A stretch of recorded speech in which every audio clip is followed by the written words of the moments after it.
Excellent. Thank you all for coming tonight. I see there's 25 and counting on the call, so welcome everybody. My name is Amanda Delawisio. I am part of the team at Fairfield Ubuntu. Thank you for coming to the second event in our How the House Was Built series.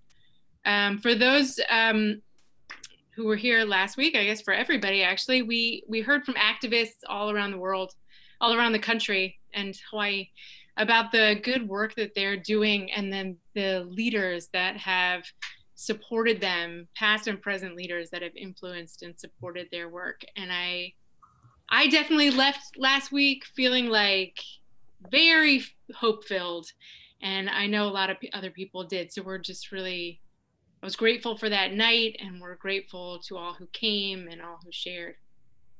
Before we get started tonight, I have two announcements. The first one is about next week's event. I just want to get it in there before we start so that the conversation can just go and I don't have to worry about it later. Next week's event on Wednesday, the 24th, also at 7:30, is going to be a very special night. Our guest for the conversation on education could not be better. First, we have award-winning and totally incredible Dr. Yolanda Sealy Ruiz from the Teachers College at Columbia. You might know her from another Fairfield Ubuntu event where she came and spoke about her book of poetry called Love from the Vortex. Our other guest, also from the Teachers College at Columbia, is Dr. Christopher Emden. He is unbelievable, noted author, speaker, creator of Hip Hop Ed. We are just unbelievably excited to have them. And we invite all of you back, definitely, to join us for that next Wednesday. The second announcement is because we at Fairfield Ubuntu believe education and advocacy go hand in hand, right? Talking must lead to action, which leads to more talking, which leads to more action. So I want to remind everybody that we are supporting a GoFundMe page for friend and colleague of Hannah, Cynthia Dorsey, who has been a nurse for 17 years, who worked on the front lines as a bedside nurse with COVID patients, and who was recently diagnosed with breast cancer. So she has been showing up for our community for a very long time, and now it's time for our community to show up for Cynthia. So hopefully during this conversation, maybe somebody can put the link in the chat for that GoFundMe page. And it's really important to show up to these events, but also show up in other ways. So I encourage everybody to do that. Tonight's event is it's going to be a really, really interesting discussion, and I'm super psyched for it. It's about the history of redlining and housing segregation, and how the planning and implementation of those policies continues to affect Fairfield. And in order to get us started, I want to introduce our friend Lori at the Fairfield Museum and History Center, one of the co-sponsors of this event. Take it away, Lori. Thank you, Amanda, and good evening, everyone. It's a pleasure to see you all again, and maybe some new faces. It's such an honor to be here tonight with Fairfield Ubuntu to help support this program and to introduce our guest speaker, Sonia Hubert. I first met Sonia when she was doing research at the Fairfield Museum and History Center, where I work as the director of interpretation. And as soon as I met her, I was like, wow, she is a prolific researcher and writer, and her curiosity and her ways of connecting not only primary resources and documents, but acknowledging how those things impacted today's community here in Fairfield was just a joy to get to know and an honor to listen to and work with her as she was doing her research at the museum. And so tonight, I'm honored to, number one, introduce Sonia, but also really excited to be here because at the Fairfield Museum, our mission is to bring people together from a variety of backgrounds and to have conversations that can bring us together for an understanding, empathy, to be able to welcome a better future for our community. And so with that, this speaker series, How the House Was Built, is important to us, and it is important today in our community as we reflect on all of the history to brought us to where we stand today, in ourselves and our individual lives, but also in the communities and neighborhoods that we live in. And so with that, I would love to welcome Sonia Hubert, who is also a professor in the Department of English at Fairfield University. And like I mentioned, prolific writer and researcher. And I'm honored to be able to introduce her tonight. And thanks so much for joining us. Sonia, I am going to pass it over to you. Sonia, I'm so sorry. I'm going to interrupt no problem. for 1 second because I forgot a very, very, very important thing. And that is a reminder of our community norms. So Lori, that was brilliant. I'm totally busting in here, but I'm going to hand it to Chrissy first to remind us about how the night's going to go. Thank you, Amanda. So these are our community agreements, and we have borrowed these from the Space Collective, which was a great way to we really enjoyed their agreements that they set up here, and I think that they are applicable to our purposes here tonight, and just good reminders in general when we're having conversations like this. So the first is to speak from your own experience, only talk about yourself, not others. So focus on the personal and not on others. I really like the acronym WAIT, which stands for why am I talking, or also why am I not talking? Maybe you're somebody that jumps in a little too frequently, or else you might have something that's brewing inside that you really should be sharing with us. What is said here stays here, and what is learned here leaves here. So we hope that you do gain a lot of information here tonight, and take that as you go out into our community and advocate for our mission. We hope that you seek growth rather than closure. You're not always going to find that nice, easy closure, especially when we're having difficult conversations. And acknowledge those ouch and oops moments. If someone says something that personally affects you, it is your right. And we welcome you to say, ouch, hey, that hurt me. Or if you are the person that has said something that landed on someone else in not the way that you intended it, it's okay to say oops and to admit that that's not where you wanted your comment to go. And lean into the discomfort that you might feel when we have conversations like this. And finally, to just be curious before you are critical. And just, before jumping on someone or assuming the worst, kind of think, well, where are they coming from and what might that have meant? So I like also be curious rather than certain is another way to phrase that. Great. Trey, do you want to talk about Ubuntu quickly? Sure. Good evening, everybody. Thank you so much for joining us this evening. I hope you're all well.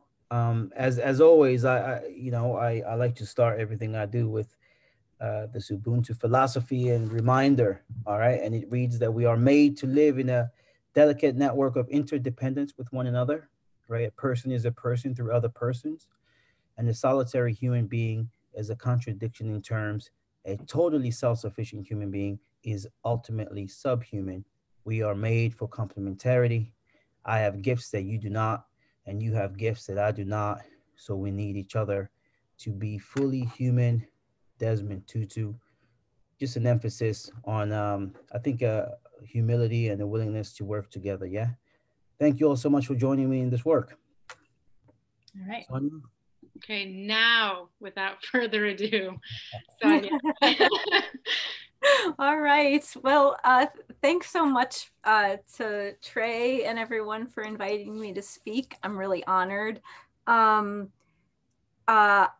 here not because I'm an expert on zoning, but I will give you at the end ways to get in touch with people who are and people who are doing some great activist work. I'm more of a storyteller and researcher. So what I'm going to try to do pretty quickly is kind of go through 4 or 5 centuries really quick and kind of show the ways in which what started with white settlement in the 1600s is still really with us today in different forms on the landscape where we live. So I invite us to think about zoning as a really broad term that really means who is able to live where.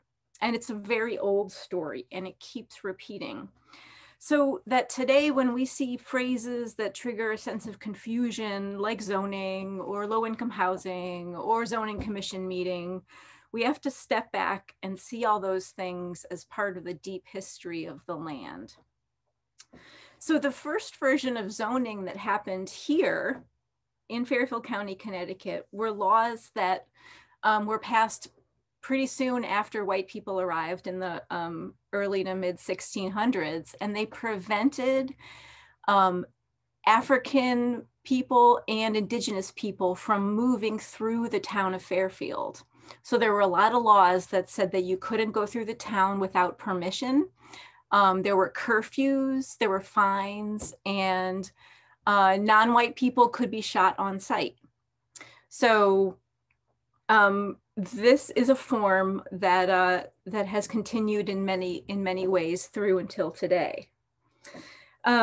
So what happened gradually was that this land, which was the homeland of the Paugusset, who became the Golden Hill Paugusset, was gradually taken away in a series of land agreements.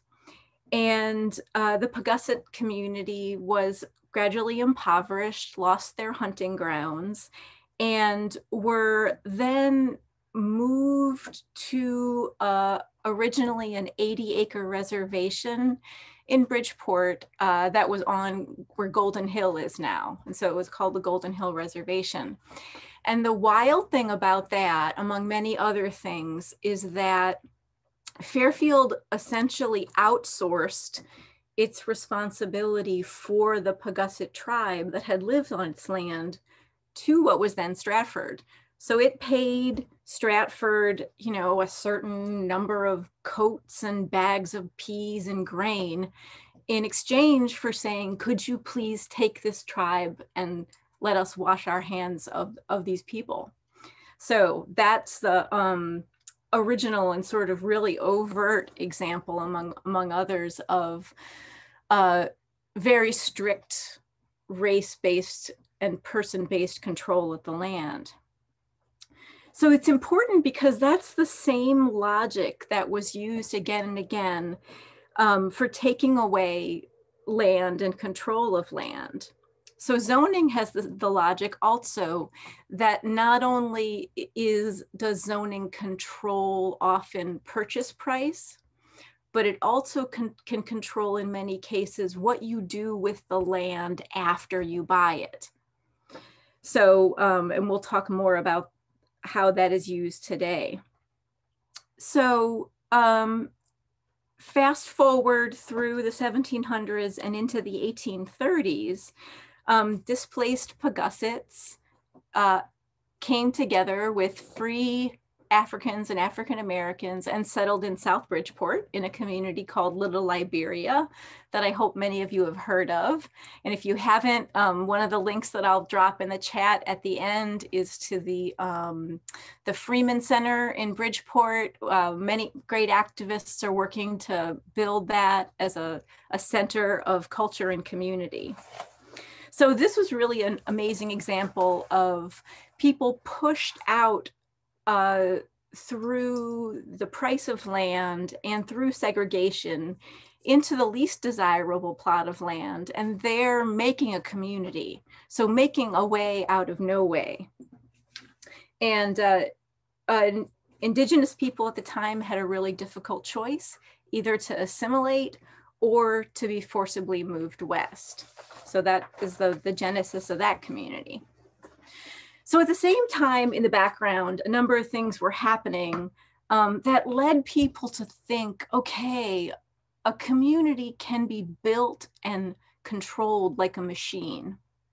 So we've got the Industrial Revolution, we've got planned communities where everything was assumed, you know, that we could control everything and make a utopian place where people could live in complete harmony. There were all these ideals, both positive and negative.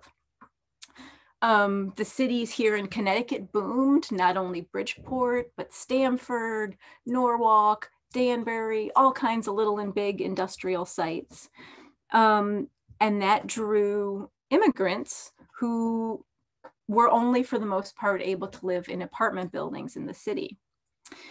So this is an important era because this pathologized what were called, quote, slums and tenements. It's another logic that really is still with us. But at the time, people thought that poverty grew not from bad wages, but from apartment buildings themselves and gatherings of people. So this is also connected to the theory of the racist theory of eugenics, which says that certain people, poor people, people of color, were inherently degenerate. And so the thinking was that separation was the way to maintain some sort of racial control.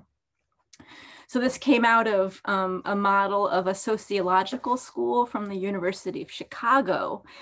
And they really saw cities as akin to a forest. And they saw a city that was going through economic changes as like a rotting log. So the model was that a city would, this is what they said, would rot from the center outward. And that this rot would spread, and that was poverty. And so the goal of building cities at the turn of the century and into the 1920s was to contain poverty and contain the infiltration. So really, I mean, it's equating poor people and people of color with mold and rot, which is pretty offensive. So this meant, what are the different methods of containment? In some cases, they were really overt, like concrete barriers. And in many other cases, it's more legislative and financial acts like zoning.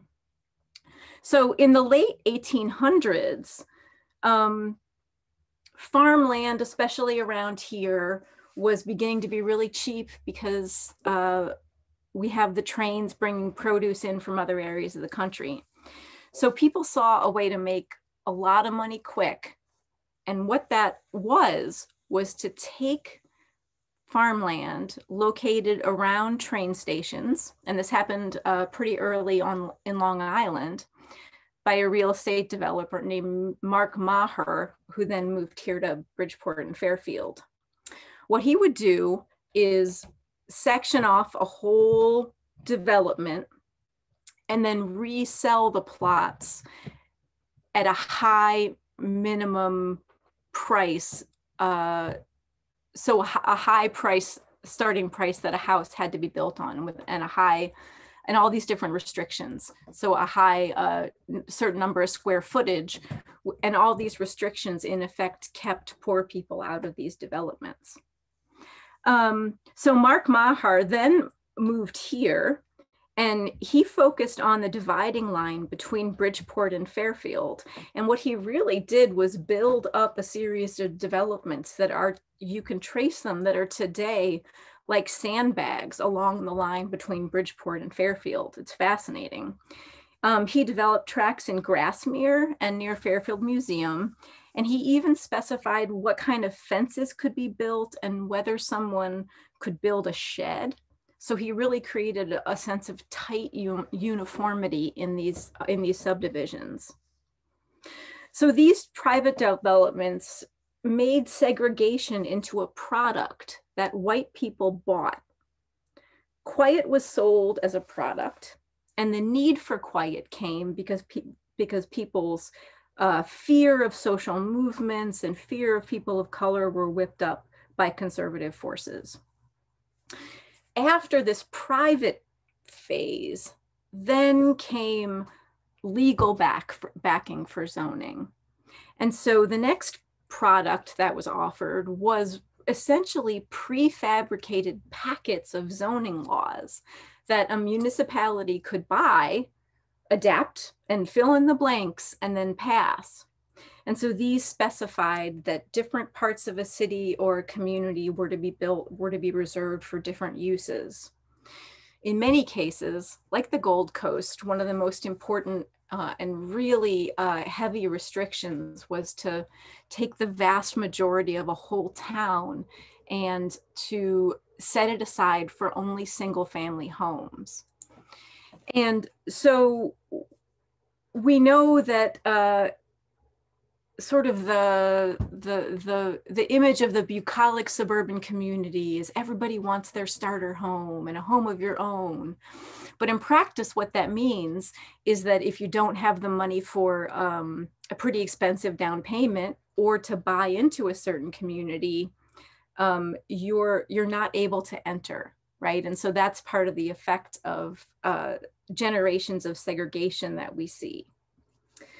So towns like Fairfield piled most of their industry also along the city border. So we've got Black Rock and Grasmere. And then towns like Greenwich and Darien in particular, began to see that it was such a massive financial benefit to have almost all of their building lots built with large homes. That means tons of tax dollars, right? So there's also then a huge financial incentive for towns to continue this zoning practice. So then sort of the last piece of the puzzle is that in the 1920s and 1930 came the Great Depression. Everybody was losing their homes, right? And not able to pay their mortgages. So, and this is where the practice of redlining officially comes into the fore. And you may have heard this term. Basically, what it meant is that the government paid local teams of real estate agents to go out and make surveys of every building, every lot in urban areas and suburban areas. And the ratings were, neighborhoods were coded into letter ratings based on who lived there. So I've seen the actual worksheets that were used for neighborhoods in Bridgeport and Fairfield. And there are check boxes where someone could mark if there are Black people, if there are immigrants. And then there's comment boxes where the realtors make predictions about where this neighborhood is going to be in 5 or 10 years. And these then become completely self-fulfilling prophecies because the neighborhoods with majority white people were then given priority for mortgage assistance, right? And neighborhoods where there are majority people of color or lots of immigrants were seen as more of a risk for banks. So they weren't given financial assistance. And then you could see how quickly that would lead to a landlord not being able to repair a building, right? And capital not being able to be available to refurbish homes. So that's a way in which the economic divide really widened. And so the theory behind redlining, again, played on this same idea of infiltration, that it was really important to separate good neighborhoods from bad neighborhoods because poverty was catching like mold or like a virus. And so, you know, you can see the DNA of segregation really working here. And you can see too that there's a we use the term bad neighborhood all the time, right? And what we mean there is this racially coded bad people in reality. So today, I live in Stratford and I see it in arguments in Stratford. There is a huge fear of affordable housing. Right?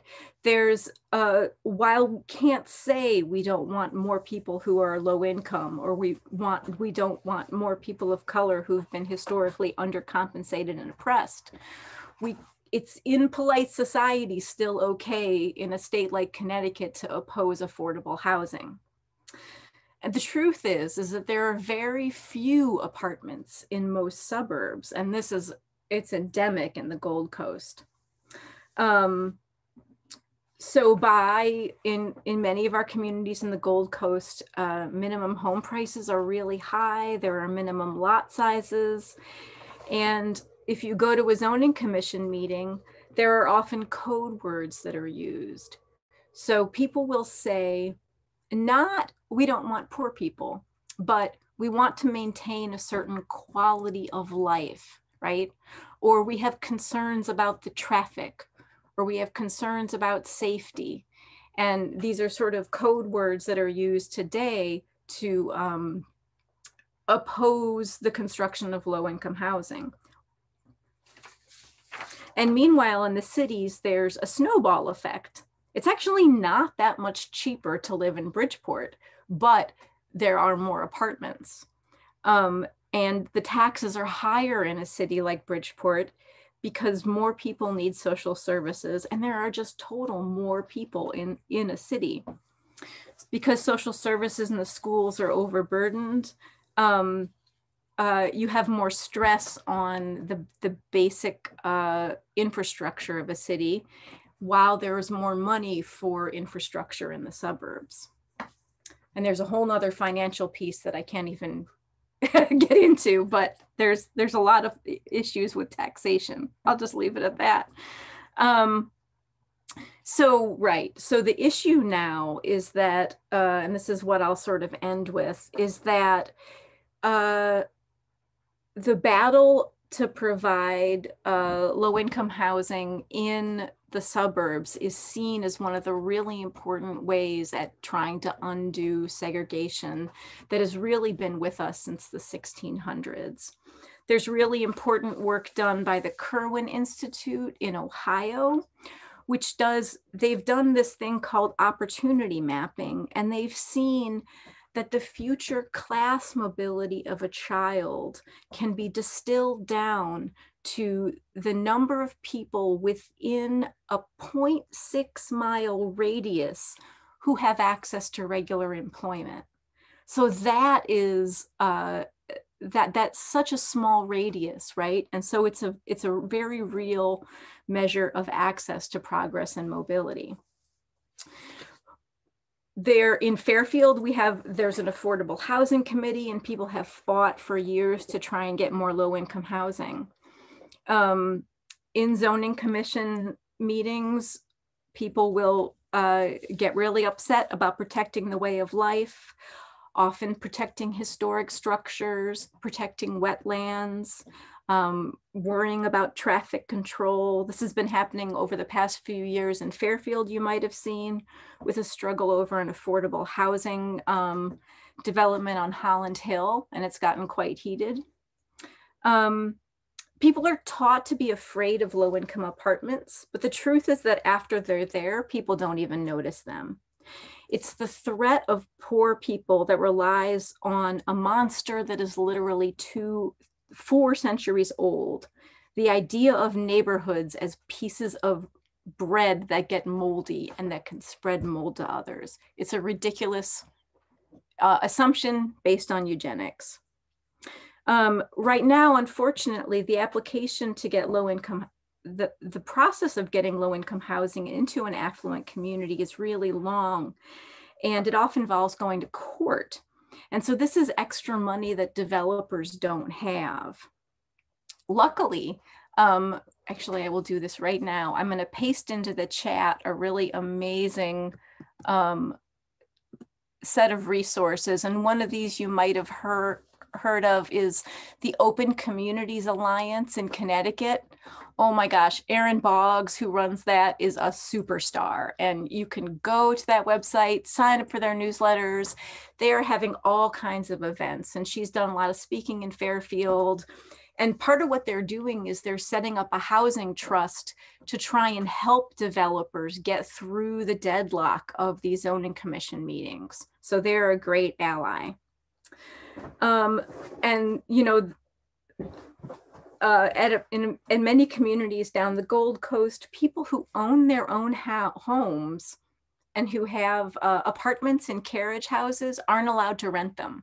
So people are actually restricted in many of the towns from even offering rental on their own. Westport famously within the last 5 years purchased a plot of land that was going to be turned into affordable housing and turned it into public gardens and a parking lot. So the examples just go on and on. But I think the most important thing that I wanted to stress is that I really feel like we have this association with zoning as being like boring, but it is really what has created the consciousness of white people, I believe. Zoning codes are one of the faces of perpetuation of racism because they map into the heads of so many white people a very homogenous version of home and comfort that is almost that it gets loaded in before any later logical discussions about complexity and economics. So yeah, I think that it's important to talk about all this stuff. I'm very happy to continue to chat, and thanks for bearing with me through the centuries, this really quick overview. Oh my gosh, Sonia, thank you so much. Sure. That was amazing. That was really amazing. I think you did a great job taking us through all those years and helping outline just how on purpose both the rhetoric and the planning and the implementation of these policies has been, and how widespread, sort of economic and legislative and legal and all the things. Now we have time for discussion. I want to turn it over to Trey to add some thoughts about Fairfield today, if he would, and then really encourage everybody to flesh out some of these ideas a little more, especially that last piece, how this has shaped understandings of whiteness, and our own understanding of whiteness and comfort and neighborhood is really an important question. So, Sonia, thank you so much. You know how I feel. I appreciate your work and coming on to this. My heart is heavy. I mean, truth be told, this is difficult for me. This is difficult to navigate. It's disheartening.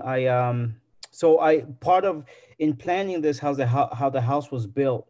I wanted to. It was an attempt to bring to light, so to speak, the varying ways in which racism affects the experience, so to speak, within Fairfield, the Black experience, and its insidious nature. Okay, and redlining, I thought was one of them. And I also have a personal experience, so to speak, with what this is, right? What it looks like in real life. You know, if you read the program, it talks about how we're going to look at the past, but also, so to speak, anecdotes of how it's present today and in real life experiences. And I experienced this with my mom buying or trying to buy a house in Fairfield. The process in which the realtor tried so hard to ensure that she didn't get a house in Fairfield. And as Sonia said, right, maintaining the look, right, maintaining the narrative. So my mom, you good with the story, right? Can I say it? Yeah, we're good. So my mom for years had a vision of buying a home, and is a health professional and had the money to buy this house. But it took her years to finally purchase the house.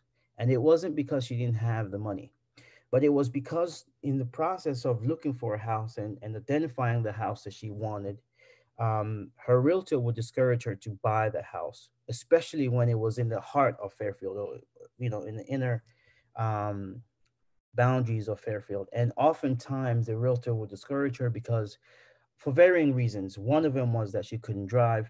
Another one was that concerned about how the rural area, it seemed to rule for her, being an older lady, so on and so forth.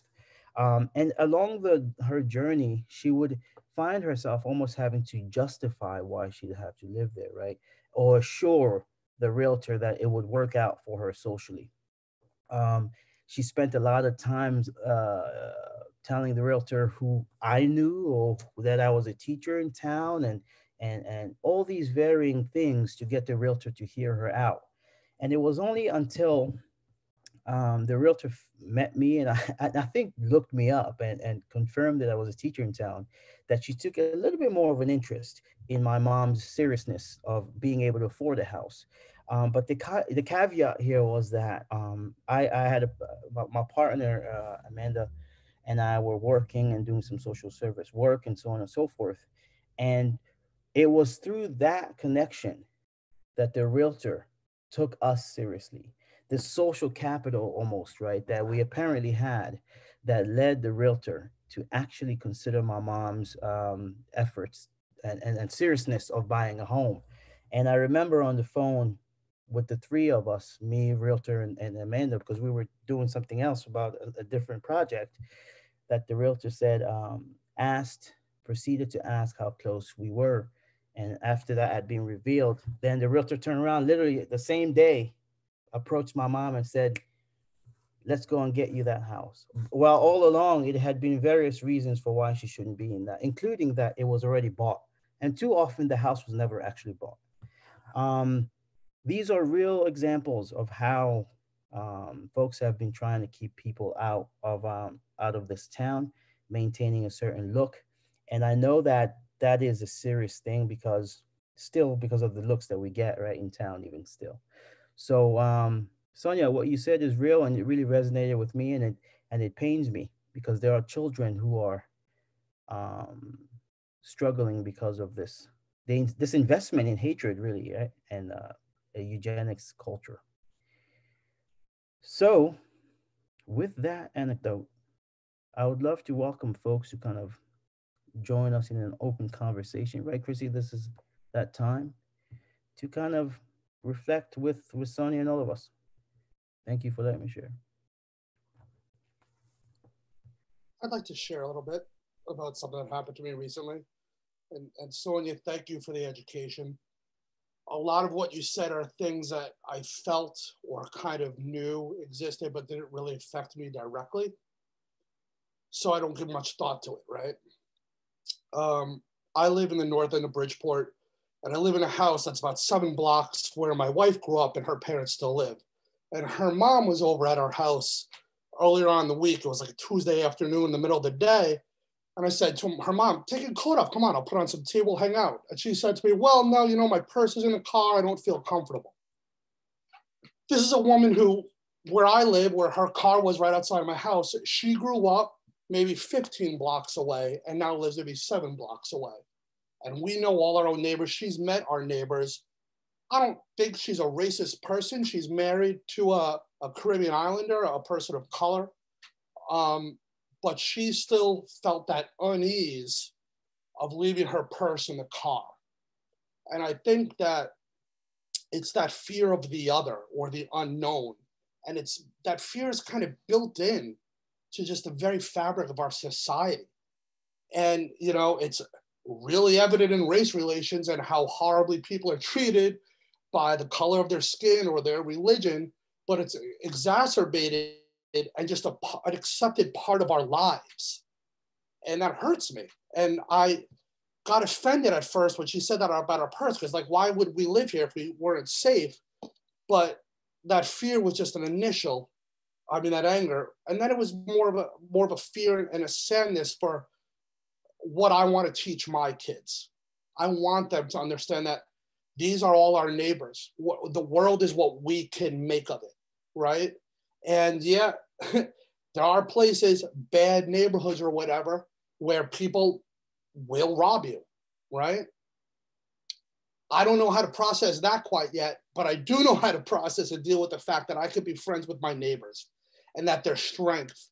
The quote that Trey reads at the beginning of every meeting, that Desmond Tutu quote, I almost cry whenever I hear that, because I believe in the interdependence of humanity. We need each other. I need you guys to flourish, to live the best life that I can live. And that's something I want to teach my children.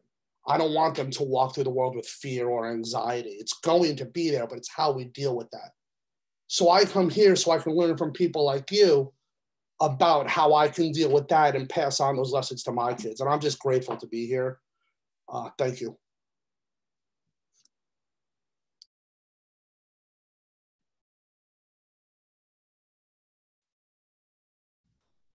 Can I chime in for a second? Conversation, you know. Hi, Marielle. Anthony, you used the word fear, and I'm thinking about that word a lot because there's something so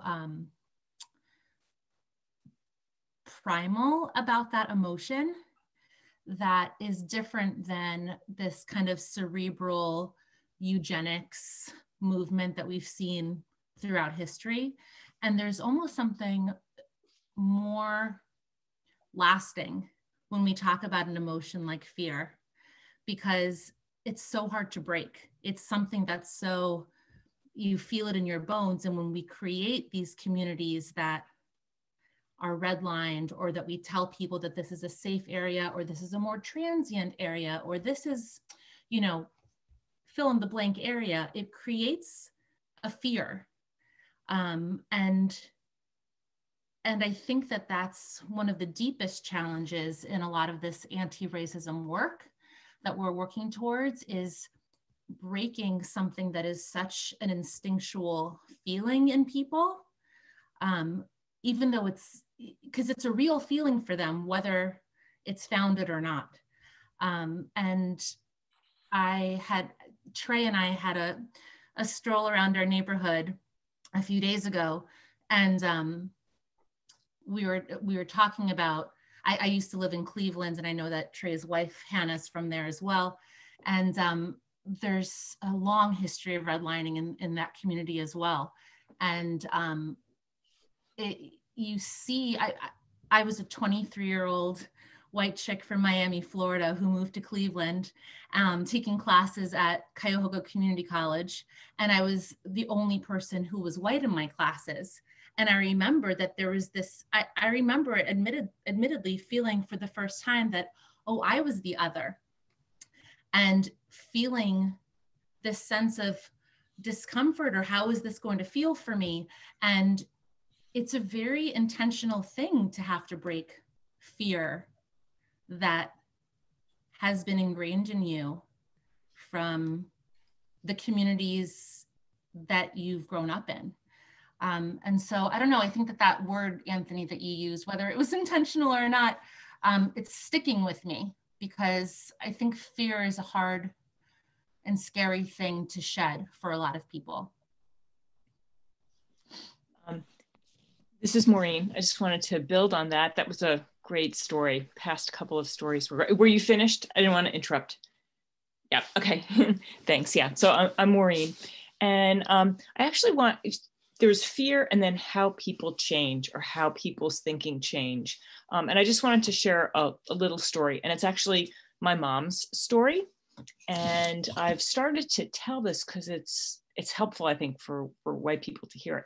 But so my mom is she's a very good Republican. I'm white, my mother's white. She's a very good white Republican lady from Westchester County. And she was working at a large national nonprofit in Westchester County. And one of their top executives, who was really the leading fundraiser for the organization, was moving to the headquarters where she worked. And so my mom raised her hand and said, oh, I'll help you find an apartment, and I'll make sure you get an apartment in a good neighborhood. So my mom is driving the new executive around and saying, oh, we should look here, we should look there. This woman is, she's African-American. And so my mom had the experience of actually going in to an apartment complex first and saying, oh, I'm looking for this kind of an apartment. And then her friend coming along and seeing the behavior of the realtor completely change when her friend walked in. This is an executive, a highly paid, extremely successful executive who is in, corporate America for her whole career. Time and again, they developed a little system where my mom would go in first and then her friend would come along and see. My mom made sure she was in a good neighborhood. The words that I'm using them in part intentionally because I think we all have associations with good neighborhood and we have associations with what that experience might be like. But for my mom, who really was pretty sheltered and pretty unaware up until that point, the scales fell from her eyes. She lived that experience through her friend. And, you know, they continue to be friends to this day. And through that, the depth of that friendship my mom has really learned a lot about attitudes in America. But that's a good short story that I have actually shared. I've shared it with sort of people who were skeptics on the fringes of some of the protests in Fairfield, people who didn't really understand. And if when I position that story as really being about a good Republican woman from Westchester that, the people on the fringes might relate to, I'm hopeful that story can help people understand that these experiences can be transformative to those of us who might not have experienced the reality of the programming that we've had.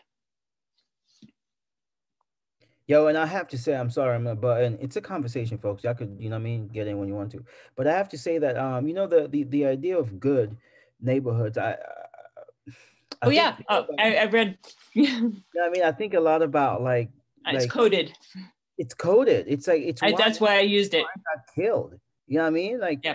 He happened to have been a scary Black person apparently in a good neighborhood. And I have to say, in crafting this program, I've been thinking a lot about my 7-year-old who's becoming a bit tall, who's becoming, he's a kid, obviously, and he has his curiosities. And Ariel, I think I alluded to this a little bit on our walk, but, our neighborhood is changing a bit. New people are coming in. He doesn't have that safety guard, unfortunately, so to speak. The effort, the investment in maintaining good neighborhood, to me, has felt more like ensuring that certain people are kept out, and it compromises the safety of people who don't fit the mold of good. Yep. Now, how is it that we've all been conned in maintaining an apartheid, so to speak, lived experience? Because this homogeny is also toxic to white folks, because I think that then it also leaves you with a very narrow world view and experience. Absolutely. Yeah, Trey, I thank you everyone for sharing. Thank you, Sonia, and thank you for all of your stories. It's interesting to listen to everyone and think about the dichotomy that history has forced us to live within, right? And thank you, Sonia, for starting off that story with Native American presence in Fairfield and acknowledging that presence of how it came to be. And this idea of zoning, starting with reservation lands and thinking about what's good land and what's bad land. A lot of the land that Native people were placed on and forced to live on and were managed on and given access to was really poor land. With very little farming and agrarian opportunity. If you've ever visited Mashantucket near Foxwoods and you take a hike through the woods, it's the rockiest land you'll ever see in New England. And we grow rocks here, right? But understanding what good and what bad is at any time and what we then have access to in those good and those bad neighborhoods and have the ability to move freely, right? And have access and be free of fear, which is such a key human emotion, is so important to acknowledge in our communities and why we are in any point of discomfort. And so all of this is related through time and it's based in these raw human emotions. And so I just want to thank everybody for sharing their experience and acknowledging that all of this has context, right? And all of it has grown within 400 years. It does not come from out of nowhere. And if you don't acknowledge that and realize that, then we're never going to get to a different place. And so thank you. Hi, everyone. I'm Niels. Thanks for having me. Thanks, Sonia. Hi. So I wanted to talk, we talked a lot about like, history and policy and sort of, whoops, lost my camera there. Fear, racism. But I also wanted to talk sort of about the pressures of here and now and what the role that I think whiteness plays. And so I'm a white man with class privilege, race privilege, gender privilege. And as such, I work in the finance industry, and I'm often around sort of circles, Fairfield County-like circles, suburban circles. And I had a conversation with someone that really enlightened and sort of hit me home about this, what Sonia and I have talked in the past about. I call it the whiteness trap. And I was at a wedding speaking with a friend who's, fairly wealthy, lives in a suburb like Fairfield County, but elsewhere.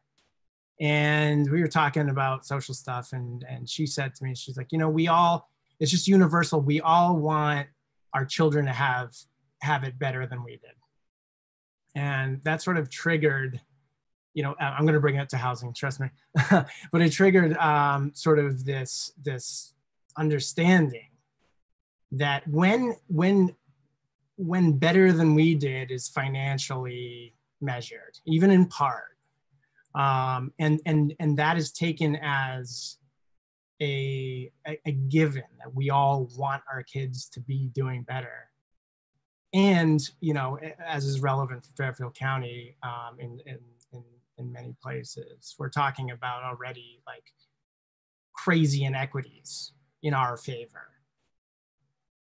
The lack of humanity in that and the insanity of that is kind of crazy. But when you really think about what it means about whiteness and real estate values and segregation, is that your choices, if that, and I think it is an ethos in a lot of places in Fairfield County, your choices all of a sudden are extremely narrow, right? To do better than a lot of people are doing in Fairfield County, you have very little choice about what kind of school, what kind of policies, et cetera, to maintain that advantage that's required to make that happen. And then what I think about it when I talk about this whiteness trap is that a lot of people, I can say that I was brought up thinking that, real estate advice, like it's okay to reach to go to a good neighborhood, and then you have a mortgage. Then you are worried that you can't afford it if the taxes go up. And again, all your choices are narrowed and you can't really support change. And I think that is a huge part of what's going on in Fairfield County with regards to housing racism. So it's not, it built off all the zoning, et cetera, but really on a go forward basis, there's also a big resistance to change. And that resistance to change is rooted in this sort of, this aspect of whiteness that defines success through your children and their educational and earnings power, et cetera. So yeah, I just wanted to add that. Thanks. Niels, that's what I'm talking about. And I'm John, by the way, everybody. I teach in Fairfield Public Schools. I'm over at Ward.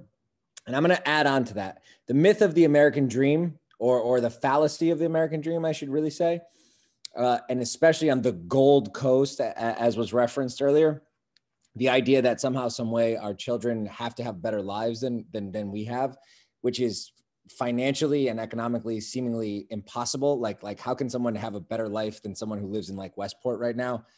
Even how does that even exist?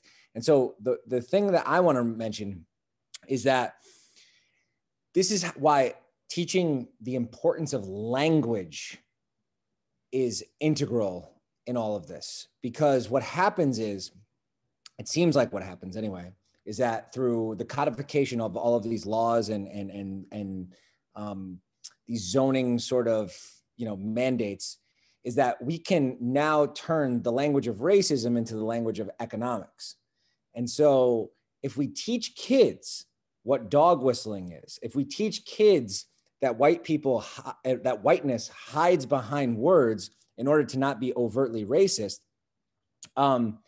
we can teach them how to navigate the system and how to sort of deconstruct and then hopefully, you know, raise RAZE, the structures that exist. So semiotics, like I heard somebody mention before, context, right? Like how we use these words in context is extremely important for us to be teaching our children so they can call it out if and when, not if, when it occurs in the world around them, and especially in the local political scenes that it usually occurs in. So I just want to mention that like this happens in the classroom as well as in the political realm as well. Thanks. Can I add something? Yes, please. John, something you just said reminded me of a conversation Trey and I had where this idea of a better life often is just code for things, stuff, not meaning and relationships, and this more holistic view of what is fulfilling in life. And we are passing that to our kids with that message that a better life is more stuff and not the pursuit of more fulfillment and meaning and perhaps even a full range of emotions. Sorrow and joy is all still part of a meaningful and better life. And I know this is housing specific, but I think it's also related because I hear so many times the best type of housing is also single family detached home ownership. And I don't want to say that that should be accessible to everybody who wants it, but it's not necessarily better. People might want optionality. Like there are reasons to want different types of housing also, and we should have those types of housing in every community so that you can have access to the opportunities in a community and the type of housing that fits your needs. And so I sort of see that language being really central to a lot of this discussion. I just want to share a tiny little story. One of my kids, we are white. We are in a white family. We live in this Stratfield neighborhood of Fairfield, so we often drive through Bridgeport, especially on Capitol Avenue. Anyhow, one of my kids is just absolutely in love with those multifamily homes, those multifamily buildings. And I just, first of all, so am I. I love that style of a home. And, you know, I have never said to my kids that that's not a good neighborhood, or I've never tried to correct it. But I really, when he says that, I always have a message in my head that says, you know what, this is an opportunity for me to socialize my child in a certain way. And I've chosen to not do it. That's a tiny example, but that is a tiny example of how white people can make very small choices about what to inculcate into their children. So just sharing that, talking about building on what you just said. Yeah, if I may, Maureen, I love that you said that. Oftentimes I'm going to get off this call and I'm going to be like, wait, what was the point of that? The point of this, part of the point of this is also to, John's laughing. Yeah, I think we're supposed to educate each other and kind of offer up, so to speak, ways in which then we remedy this issue, correct? That's really the deal here. And for me, at least, it is that, as John has talked about language and all that, it is that we've associated, Redline, I should say, has contributed, so to speak, to how we enforce and maintain racist ideas, right? Good neighborhoods, bad neighborhoods, good schools, bad schools, good people live in good neighborhoods, bad people live in, well, bad neighborhoods. And our goal and our work should be to challenge those ideas, right? And I think you only do that by being intentional about how you challenge those ideas, right? Do you actually go into Bridgeport and deal with it as though you're in a neighborhood and not the Bridgeport or the bad neighborhood, right? I think that's where I'm at with this, where too often we get here and we get on our soapbox and we can talk passionately about this and the other. But I think the goal here is, the point here is, are we prepared to start to introduce new language to how we speak about these quote unquote distressed neighborhoods, right? These where economically folks are struggling. economically folks are disenfranchised, and economically people are suffering, right? And not associate them and their condition to a character flaw. Does that make sense? Yep. That was the goal for me, because I realized that I've been around educators even who have talked about their educational experience in bad schools. Um, and I'm like, wait, what do you mean? Right. And I think I was one of those students who was a troubling student, or a bad whatever. But those are the very people who are have the grit and the whatever it takes, so to speak, to get by. Does that make sense? So I think I have to make sure I put this piece out there so that we don't lose sight of what the point of this was. Amanda, thoughts? I think, Trey, the intentionality that you mentioned is really important. I hear kids in Fairfield so often saying something disparaging about Bridgeport, and I'm always quick to jump in and say, well, hey, that's where I grew up and lived for 30 years. And, you know, I lived in one of those multifamily houses on Capitol Ave. And the interesting thing about it is a lot of these kids are talking about this area as someplace that they would never go into. And really, you know, it's 100 feet from where they're standing is Bridgeport. That's supposedly so scary and so a place that you don't really want to go to. So I think it's important that we kind of turn that narrative on its head when we hear it. And when we hear people saying things about these areas. I mean, Bridgeport has such a vibrant art scene, and to not acknowledge that and to acknowledge all the amazing stuff that is happening there, and just to focus on this supposed crime and you know, dangerous place that's happening. I mean, growing up in Bridgeport, I never felt unsafe walking anywhere. And sometimes I even felt more welcome being there than I did when I would go into Fairfield, because it would feel like, you know, I didn't belong. I didn't have enough money. I wasn't able to kind of fit in and, you know, be a part of that group. So I think, you know, when we do hear things, and we hear especially young people or anybody actually saying things about these areas, that we have to be intentional in saying, well, hey, or even just questioning it. If you hear somebody say good schools or bad neighborhoods, say, what do you really mean by that?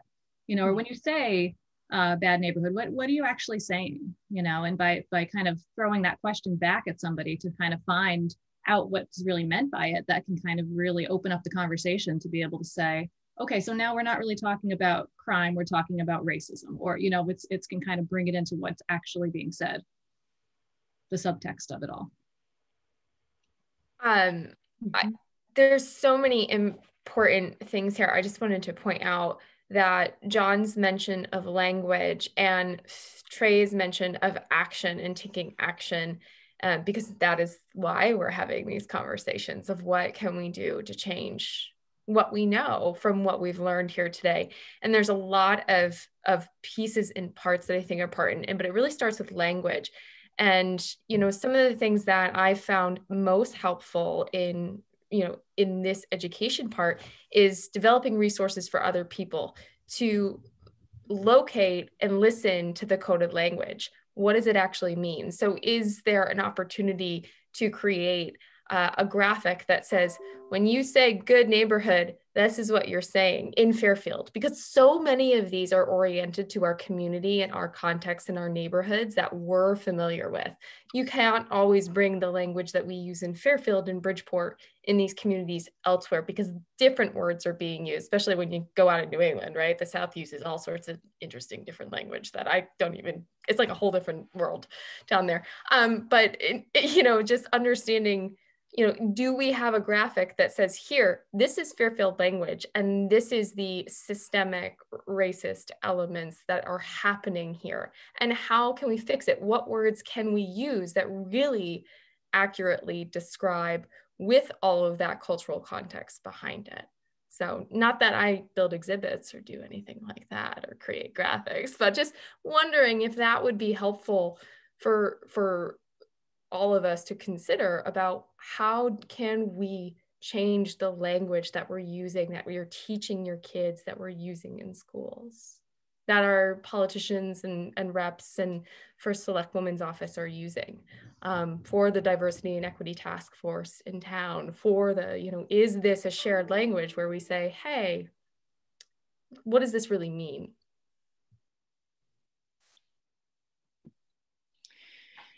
What I'm definitely hearing out of this conversation is the need for not just more conversations, but some follow-up information and steps. And so I think the Fairfield Ubuntu team will work on getting that out to everybody. There's been a lot of articles posted in the chat.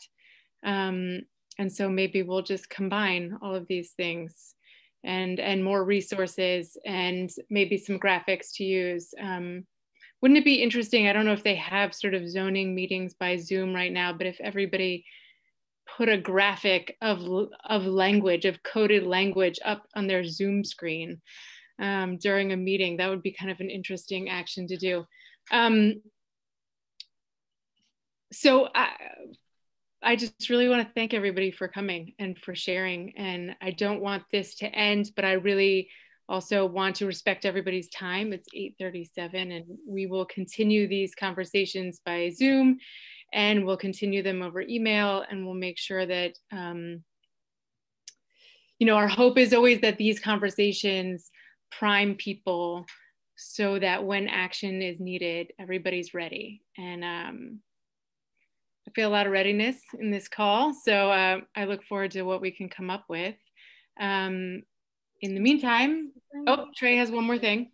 Go ahead. Real quick, please look out for that email to support our fellow healthcare worker during these tough times. I hope and I look forward to ensuring that she gets the support that she needs, especially because, and I'm all about the kids. She's got 2 young kids who are like 5 and 6, and some of the help that she'll need, and we're going to email you about this, isn't just financial help. You know, some of it is, you know, I'm getting ready to send some toys. The kids may need to go outside and walk and run around for a bit. I'm overdue for some running. So it's going to be very diverse in what, you know, how and what we can do to help her out in a true Yabantu and Ubuntu fashion. So please look out for those emails and ways in which you can help. Yes, the GoFundMe page is already in the original email that everybody should have gotten with the whole list of the How the House Was Built series, but then we will include it in this next email as well.